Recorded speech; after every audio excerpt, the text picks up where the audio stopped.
North Bengal के गढ़ सिलीगुड़ी से ममता बनर्जी ने अपने चुनावी अभियान की शुरुआत की। इसका मुकाबला आने वाले दिनों में बीजेपी कैसे करेगी? हमारे साथ बीजेपी के दार्जिलिंग से दूसरी बार एमपी राजू बिस्ट हैं। राजू जी बताइए, तृणमूल ने अपना अभियान शुरू कर दिया, बीजेपी का कैंपेन कहीं दिख नहीं रहा है। मुझे लगता है ये थोड़ी धारणा गलत है। पहली बार मैं पश्चिम बंगाल में देख रहा हूँ कि भारतीय जनता पार्टी धरातल पे काम कर रही है। इससे पहले के जो चुनाव होते थे, नेतृत्व के भरोसे और कुछ प्रमुख नेता कार्यकर्ताओं के भरोसे लड़ते थे, लेकिन पहली बार मैंने ये महसूस किया कि पूरा नेतृत्व जो है, चाहे केंद्र का हो चाहे हमारे राज्य का हो, वो बूथ लेवल पे और करीब 80,000 बूथ पश्चिम बंगाल में, आज लगभग सारे बूथ में हमारे कार्यकर्ता खड़े हैं। बहुत साइंटिफिक तरीके से भारतीय जनता पार्टी चुनाव लड़ रही है और उसका रिजल्ट भी दिखेगा। दूसरी बात, जहाँ तक ममता दीदी का सवाल आपने पूछा, पार्टिकुलरली नॉर्थ बंगाल में ममता दीदी हमेशा चुनाव के समय एक टूरिस्ट की तरह आती हैं और पिछले 15 साल से मैं लगातार देख रहा हूँ कि नॉर्थ बंगाल की जनता ने हमेशा से टीएमसी को नकारा है। उसका बड़ा कारण ये है कि नॉर्थ बंगाल के साथ हमेशा भेदभाव हुआ। आप हाल ही के आंकड़े और बजट उठा करके देख लीजिएगा, करीब 4 लाख करोड़ का बजट है पश्चिम बंगाल का। उस 4 लाख करोड़ में आप मदरसा बोर्ड को 5,713 करोड़ रुपए देते हो। नॉर्थ बंगाल डेवलपमेंट के लिए जहाँ 3 करोड़ की आबादी है, सिर्फ 900 करोड़ रुपए आप खर्च। मेरा एक सवाल है कि आपका चुनाव अभियान अभी तक, यहाँ तक कि कैंडिडेट भी फाइनल नहीं हुए। ऐसा नहीं है, हमारे 39 छोड़ करके बाकी कैंडिडेट जो है ऑलरेडी वो चुनाव प्रचार में लग चुके हैं। और पहली बार ऐसा हुआ है कि नॉमिनेशन से 15 दिन पहले ही चुनाव के कैंडिडेट के नाम तय हो गए और वो प्रचार पे, अभी मैं स्वयं प्रचार करके आ रहा हूँ अपने कैंडिडेट के लिए। और जो है अब जो बचे हुए 40 है वो जल्द होंगे। और प्रधानमंत्री जी एक बड़ी रैली को संबोधन कर चुके हैं, गृह मंत्री जी बहुत सारे कार्यकर्ताओं के बीच में उनका संबोधन हुआ है। तो हम ऑलरेडी चुनाव प्रचार में हैं और आप इस बार देखेंगे 15 साल बाद जो है पश्चिम बंगाल को टीएमसी से और ममता दीदी के कुशासन से मुक्ति मिले। एसआईआर का जो मुद्दा है, एक बड़ा मुद्दा है। 60 लाख मतदाताओं का अभी भी तय नहीं हो पाना, ये बीजेपी के लिए फायदा है या नुकसान? देखिए, ये मैं एडवांटेज या डिसएडवांटेज के रूप में इसको नहीं देखता, लेकिन आज जो एसआईआर के अंदर में जो भी पश्चिम बंगाल की जनता के साथ जो अन्याय हुआ या उनके साथ जो तकलीफें हुई, उसका बड़ा कारण टीएमसी और ममता बनर्जी है। देखिए, आज एसआईआर देश के लगभग 12 राज्य में हुआ, सब जगह स्मूथली चल रहा है, कहीं कोर्ट कचहरी का चक्कर है नहीं। पश्चिम बंगाल में ही दिक्कत क्यों है? क्योंकि ममता बनर्जी नहीं चाहती कि पश्चिम बंगाल में एसआईआर हो, क्योंकि पश्चिम बंगाल में एसआईआर होगा तो रोहिंग्यास और जो घुसपैठी यहाँ बैसे हुए हैं, जो ममता बनर्जी के वोट बैंक है, उनको यहाँ से बाहर जाना पड़ेगा। दूसरी बात, एसआईआर को लेकर के भारतीय जनता पार्टी को कोई नुकसान मैं नहीं देखता। उसका बड़ा कारण ये है कि एसआईआर भारतीय जनता पार्टी का कार्यक्रम नहीं है, न ही भारत सरकार का। एसआईआर कौन करा रहा है? चुनाव आयोग करा रहा है। और चुनाव आयोग जो है देश में 1952 से लेकर के लगातार एसआईआर कराता आया है। और ये जो एसआईआर का पूरा प्रोसेस को इम्प्लीमेंट कौन कर रहा है? वो तो ममता दीदी का डीएम है, उनका एसडीओ, उनका बीडीओ, उनके कर्मचारी है। और जो कुछ भी त्रुटियां, गलतियां, देरी या जनता को तकलीफें हो रही है, वो ममता दीदी के आदेश पे हो रहा है। नॉर्थ बंगाल के 7 जिलों में 54 विधानसभा सीटें हैं, जिसमें आप 30 पिछली बार जीते थे। 77 में 30 आपके नॉर्थ बंगाल के 7 जिलों से आई थी। इस बार उस टैली को आप रिटेन कर पाएंगे? क्योंकि ये बहुत बड़ी चुनौती है, क्योंकि टीएमसी का सारा फोकस नॉर्थ बंगाल में रहा है। देखिए, नॉर्थ बंगाल के 54 में से 45 से ज़्यादा सीट भारतीय जनता पार्टी की आ रही है। मैं बड़ा कारण बताता हूँ। देखिए, पश्चिम बंगाल की जनता टीएमसी से मुक्ति चाहती है भ्रष्टाचार से, कटमनी से, कमीशन राज से, गुंडा राज से, पुलिस राज से।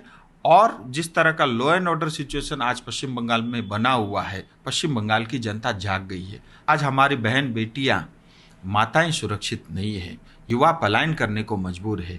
और आप देखिए, पढ़ा लिखा स्वाभिमानी युवा को ममता बनर्जी 1500 रुपये दे करके उसको जो है युवा भत्ते के नाम से, यानी बेरोजगार भत्ता दे रही है 1500 रुपया हमारे स्वाभिमानी युवाओं को।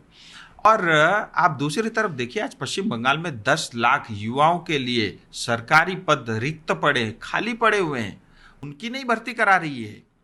तो युवा पलायन करके गांव में आज रोहिंग्यास और घुसपैठी बस रहे हैं, और युवा स्वाभिमानी युवा न्याय चाहता है और इस टीएमसी के कुशासन से मुक्ति चाहता है। राजीव, मेरा एक अंतिम सवाल है कि हमने देखा है कि जहां भी चुनाव हुए हैं, जहां भी इनकम्बेंट गवर्नमेंट, वो चाहे असम, इसके पहले बिहार हुआ, झारखंड हुआ, महाराष्ट्र, जहां भी इनकम्बेंट गवर्नमेंट ने महिलाओं के खाते में पैसे दिए हैं, वो सरकारें री इलेक्ट होके आई हैं। देखिए, आज ममता बनर्जी 1,000 रुपये देती थी, कुछ अभी बढ़ाया है। भारतीय जनता पार्टी का संकल्प है, महिलाओं के सम्मान के लिए हम उनको 3,000 रुपये प्रति माह देंगे। ये भारतीय जनता पार्टी का संकल्प है, और भारतीय जनता पार्टी ने जो कहा है वो करके दिखाया है।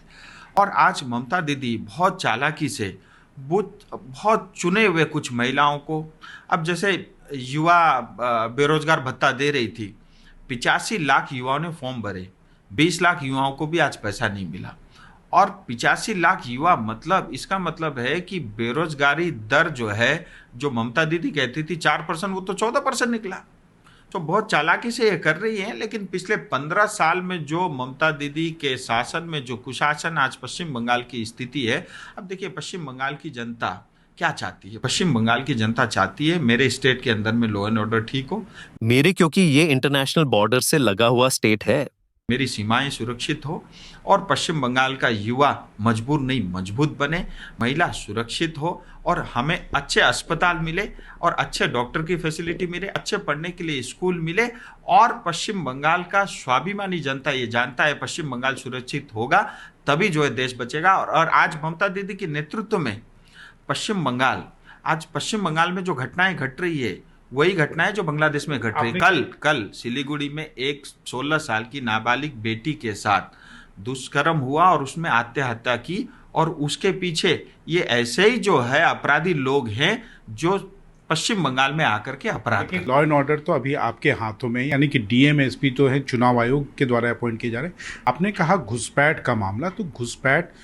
जो सीमा है, जो वहां पर बीएसएफ है, वो तो सब केंद्र सरकार की फोर्स है, तो उसके लिए ममता दीदी कैसे रिस्पॉन्स? ये मीडिया का नहीं, ये ममता बनर्जी का जो है उनका बयान है, और उनका प्रश्न है, मैं ये कहूँगा।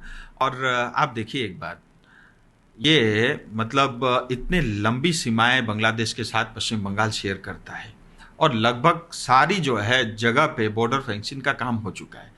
500 किलोमीटर का अभी भी जगह ऐसी रहती है जिनका जमीन देने के लिए स्वयं गृह मंत्री जी 2 बार जो है कलकत्ता आते हैं, सरकार से बात करते हैं, और कितनी बार होम सेक्रेटरी से लेकर के तमाम आला अधिकारियों ने जो है इसके लिए निवेदन किया, लेकिन आज तक ममता बनर्जी ने वहाँ फेंसिंग करने के लिए, बॉर्डर को सील करने के लिए जमीन नहीं दी, क्योंकि वो जानती है कि उनका वोट बैंक तो इम्पोर्टेड वोट बैंक है।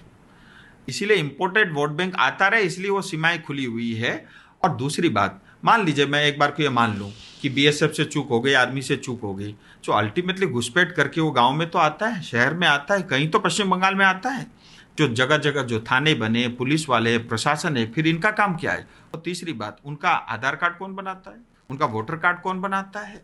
तो ये तमाम बातें हैं, और ये सब बातें बड़ी चालाकी से ममता दीदी अपनी जो नाकामियां है वो थोपने का काम करती है। लेकिन एक और सवाल, ममता दीदी के सामने आपका मुख्यमंत्री पद का चेहरा कौन है? देखिए, मैं इतना कहूंगा कि आज पश्चिम बंगाल में सनातनी और हिंदू को प्रेम करने वाला मुख्यमंत्री तो कतई नहीं है। जो भी भारतीय जनता पार्टी का मुख्यमंत्री होगा वो हिंदू होगा, वो सनातनी होगा, वो पश्चिम बंगाल से प्रेम करेगा, वो राष्ट्रवाद होगा।